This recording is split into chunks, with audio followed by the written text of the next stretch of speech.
Tapi kalau Menteri BUMN atau Kementerian BUMN ini dibubarkan dan dibentuk super holding yang jauh lebih profesional seperti Temasek, keren negara ini.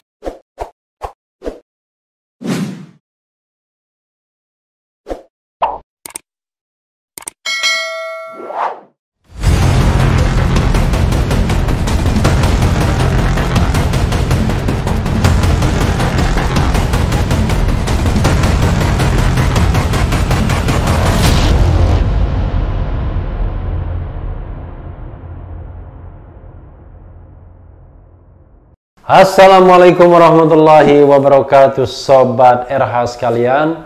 Jumpa lagi kita di channel yang keren ini, Keren Cadas. Kali ini masih tetap Ahok. Ahok. Waktu Pilkada DKI itu ada yang kampanye begitu ya. Yudhoyono AHY no ya, Sandi Uno no, Ahok. Kali ini ada komentar lagi dari Ahok yang ngeri-ngeri sedap, dilansir di Kumparan juga. Ahok minta Kementerian BUMN dibubarkan. Luar biasa ya. Komisaris Utama PT Pertamina Persero Basuki Cahayapurnama atau yang biasa disapa Ahok menilai Kementerian BUMN seharusnya dibubarkan. Luar biasa ya. Sebab seorang presiden pun tidak bisa mengontrol lembaga dan perusahaan negara di dalamnya. Menurut Ahok, sebaiknya Kementerian BUMN diganti menjadi super holding seperti Temasek yang ada di Singapura. Jadi, namanya bukan lagi Kementerian BUMN yang membawahi ratusan perusahaan plat merah, tapi menjadi Indonesia Incorporation.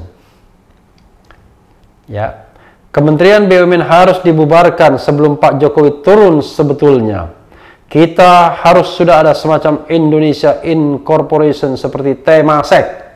Persoalannya, Presiden nggak bisa kontrol manajemen BUMN. Kita nggak ada orang sebetulnya, kata dia dalam sebuah video berdurasi 6 menit yang diunggah akun Point di YouTube, dikutip Kumparan Selasa 15 September.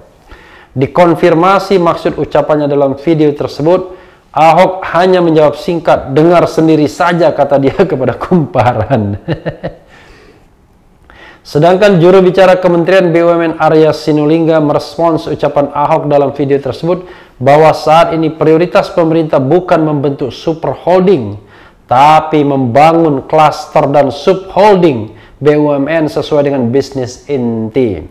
Mengenai Kementerian BUMN harusnya bubar dan jadi super holding, prioritas pemerintah saat ini membangun klaster-klaster dan subholding supaya supply chains antar BUMN di klaster yang sama berjalan dengan baik, kata dia kepada Kumparan. Biasanya nimpe ini Arya kalau menjawab Ahok, dia mikir-mikir ya. Sejak menjabat sebagai Menteri BUMN, Erick Thohir memang menegaskan konsep bisnis pada perusahaan plat merah bukan berbentuk super holding, melainkan klaster dan subholding. Tujuannya agar perusahaan ramping dan fokus pada bisnis inti. Salah satu BUMN yang sudah dibentuk subholding adalah Pertamina, sedangkan superholding terakhir kali direncanakan di era kepemimpinan Rini Sumarno sebagai Menteri BUMN. Tapi rencana ini gagal dijalankan karena Rini tidak lagi diangkat menjadi Menteri BUMN oleh Presiden Jokowi di periode kedua dan digantikan Erick Thohir. Ya, Sobat RH sekalian, itu tadi soal pembubaran Kementerian BUMN dan super holding. Apa yang disampaikan Ahok ini benar juga. Kenapa benar? Begini Sobat RH sekalian, kita harus membedakan antara korporasi atau perusahaan dengan institusi negara. Nah, ini orang yang kadang-kadang tidak bisa membedakan. Institusi negara itu tidak boleh campur tangan langsung ke dalam governance perusahaan. Karena institusi negara bisa campur tangan melalui instrumen-instrumen yang disediakan perusahaan itu sendiri. Atau disediakan perundang-undangan yang mengatur tentang perusahaan itu.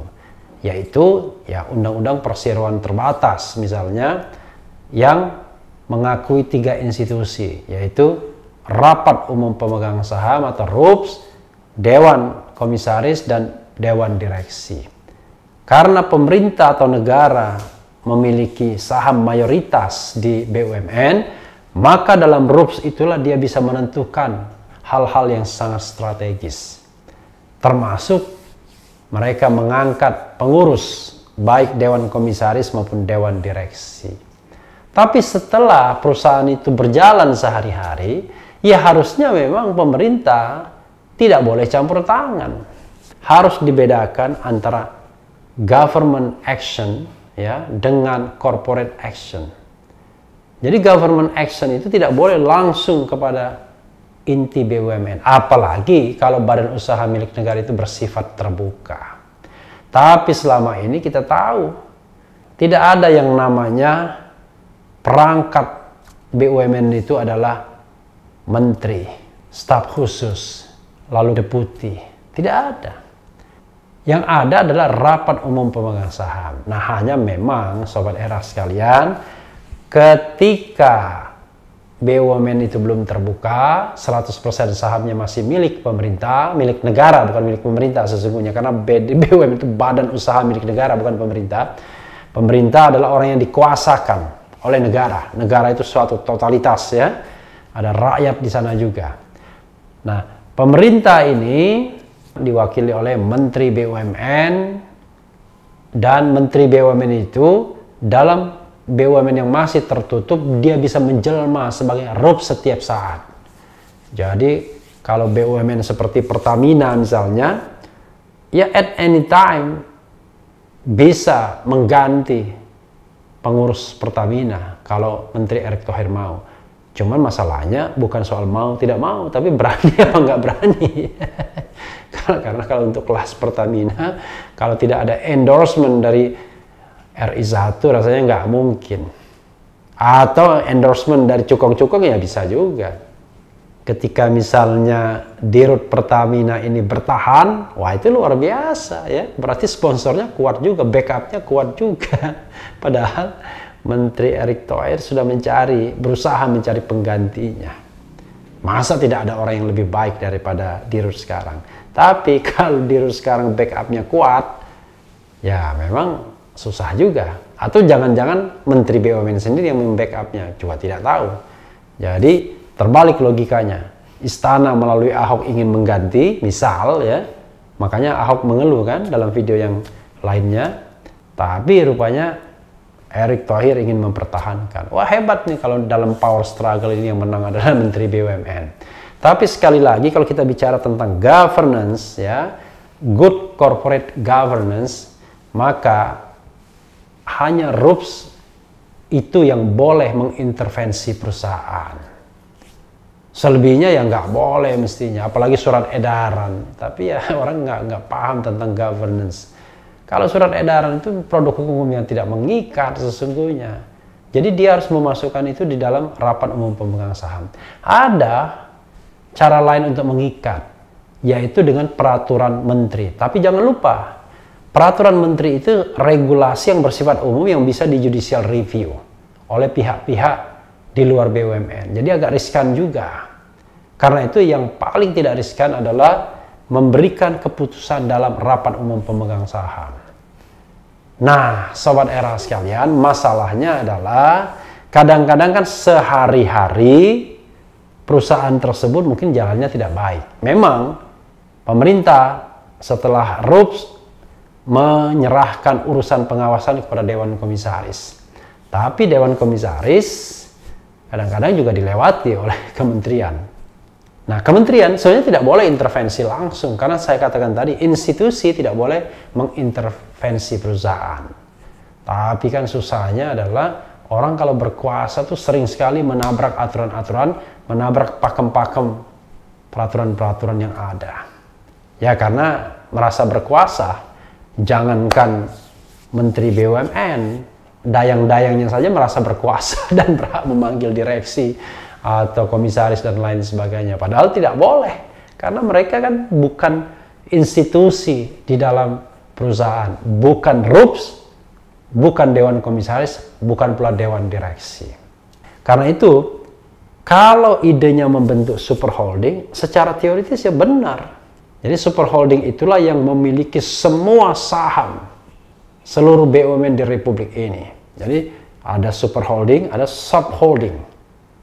Mereka lah yang memiliki saham sehingga mereka bisa intervensi langsung sebagai pemegang saham.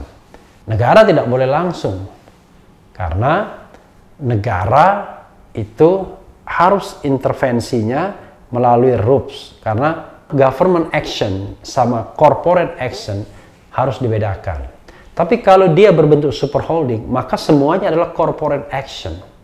Ya tentu tetap tunduk dalam hukum-hukum yang sudah diatur Undang-Undang BUMN, Undang-Undang Perseroan Terbatas, tapi jauh lebih fleksibel. Nah, hanya masalahnya, walaupun didengungkan oleh Menteri BUMN Rini Sumarno sejak tahun, bahkan 2016 super holding ini, saya pernah menjadi pembicara, waktu itu seminar di Hotel Sahid, kalau tidak salah, banyak sekali yang datang itu, mengenai super holding ini. Waktu itu, aset BUMN baru 5.000 triliun, sekarang sudah lebih, mungkin 7.000 triliun lebih sekarang. Pada waktu itu, ya memang saya bilang, wah luar biasa kalau ini bisa terwujud. Kenapa? Orang yang menjadi dirut super holding itu akan powerful, karena dia akan menguasai aset 5.000 triliun, lebih besar daripada APBN yang waktu itu kira-kira masih 2.500 triliun. Jadi separuhnya APBN. Tapi memang, sobat daerah sekalian, itu membutuhkan step by step yang tidak bisa hitungannya hanya dalam rentang 5 tahun. Karena pembentukan dari BUMN ke subholding saja atau subholding saja misalnya banyak terkendala. Yang saya dengar misalnya Pelindo gagal pembentukan subholdingnya. Tadinya Pelindo 1, 2, 3, 4 mau digabung, ternyata gagal.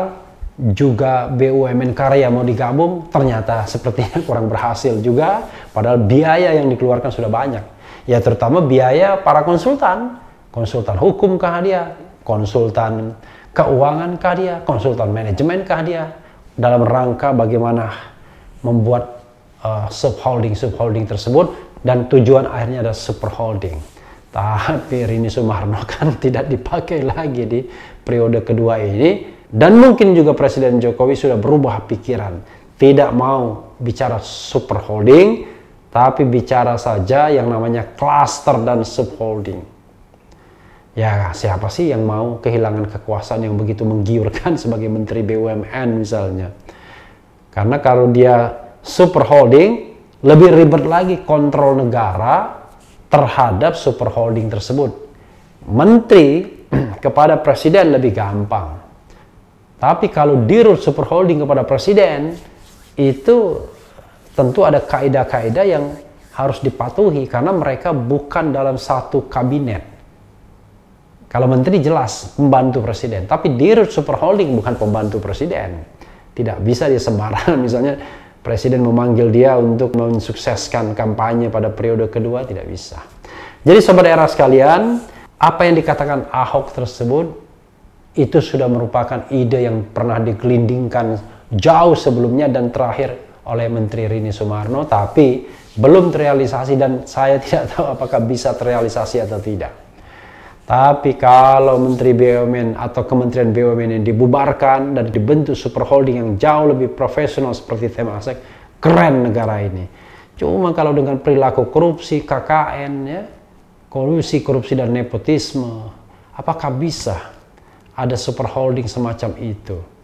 Ada direksi atau dirut yang sangat clean, bersih, tidak mau dipengaruhi oleh kekuasaan ketika menjabat sebagai dirut super holding. Mungkin bisa, tapi ketika Anda profesional, Anda bersih, Anda lurus, cepat sekali Anda terjengkang atau terjungkal dari kekuasaan atau kursi Anda. Jadi sobat daerah sekalian, mudah-mudahan ya, saya berharap bahwa suatu saat ada perbaikan yang sangat signifikan di BUMN, agar BUMN kita betul-betul menjadi BUMN yang profesional, mengerjakan amanat konstitusi, terutama pasal 33 dan terutama sila kelima Pancasila mengenai keadilan sosial bagi seluruh rakyat Indonesia. Yang penting tetap di channel ini, karena di channel ini Anda akan dirayu, ditipu, dibaperin, dicecar, diuber pula di jalur khusus. Karena channel ini adalah channel yang mengancam, memeras, dan membenci. Jangan lupa subscribe, like, comment, and share. Cheers!